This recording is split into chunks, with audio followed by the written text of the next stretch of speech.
तो सी programming language ये क्यों इम्पॉर्टेंट है, ये तो हमने पिछले वीडियो में देखा और इसके कुछ एग्जांपल भी हैं, ये कहाँ कहाँ यूज़ की जाती है। तो सबसे पहला एग्जांपल है Oracle is written in C.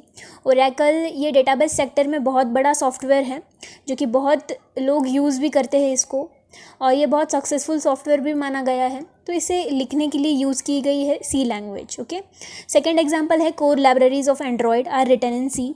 जो आज के टाइम पे सबसे ज़्यादा चलने वाली टेक्नोलॉजी है एंड्रॉयड, इसकी जो कोर लाइब्रेरीज़ हैं ये लिखी गई है सी लैंग्वेज में।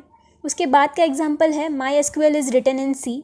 माई एसक्यूएल ये भी डेटाबेस मैनेजमेंट सिस्टम का एक सॉफ्टवेयर है, तो इसे भी सी में लिखा गया है। ठीक है, almost every device driver is written in C, ये नेक्स्ट वाला एग्जांपल है।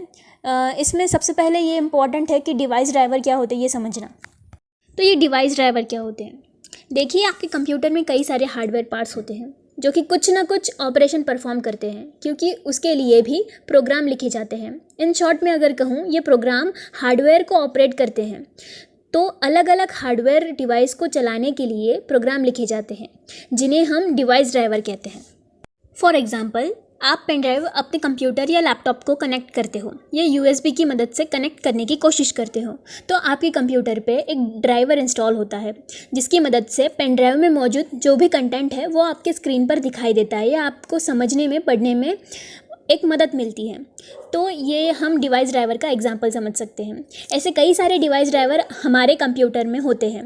इसकी वजह से हम कई सारे डिवाइस को पढ़ या यूज़ कर सकते हैं या उन्हें देख सकते हैं, उनके अंदर का कंटेंट देख सकते हैं हमारे कंप्यूटर पे।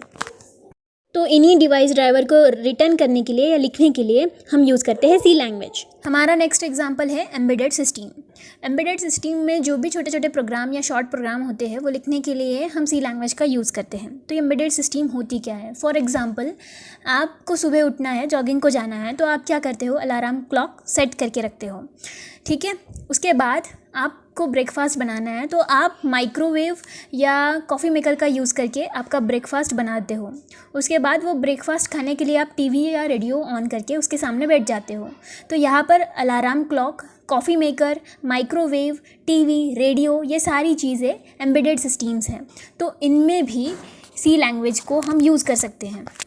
तो हमारा नेक्स्ट एग्जांपल है 3D मूवीज़। 3D मूवीज़ जिन एप्लीकेशंस में बनाई जाती है उन एप्लीकेशन को लिखने के लिए सी लैंग्वेज का और C++ लैंग्वेज का यूज़ किया जाता है। ये एप्लीकेशन बहुत इफ़ेक्टिव होते हैं और फास्ट भी होते हैं। इनमें बहुत ही ज़्यादा डेटा स्टोर करके रखा जा सकता है और ये एप्लीकेशन कुछ सेकंड में ही बहुत बड़े ऑपरेशन परफॉर्म कर लेते हैं।